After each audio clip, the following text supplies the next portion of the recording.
ตอนซื้อมาก็บ่ฮู้ดอกค่ะว่านิสัยหมูพันธุ์นี้มันเป็นจังไดเนาะซื้อมาว่าสิซื้อไว้กินปีใหม่เด้นี่น่ะบัดที่นี่เลี้ยงไปเลี้ยงมาเนาะเขาละเชื่อง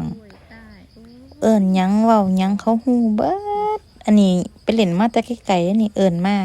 เอิ้นเข้าบ้านเขาก็ย่างต้วยเตี้ยมเขามานักท้องบอกให้เข้าบ้านก็เข้ายามหิวมาเลียขาเลียแข้งเฮาเบิ่งแน่เป็นตาสั่งคือหยังนี่ตอนนี้บ่กินแล้วสิเลี้ยงไว้เพราะว่ามันเป็นตาฮักยามเฮาเข้าสวนแต่ละเทื่อเขาจะดีใจมากเลยเขาจะแลนมาถาอยู่หน้าทางเลยนะแลนมาถาคือจำแบบเขาถาเฮาเบิดมือแหมมึงไงอันนี้ห้องก็เดือนกว่าใกล้สิ2 เดือนนี่แต่ว่ากินหลายแห้งขี้โผกก็ออกย่างแลนกับบ่ทันหมามึงไงเป็นตาสั่งเนาะมาตัวนี้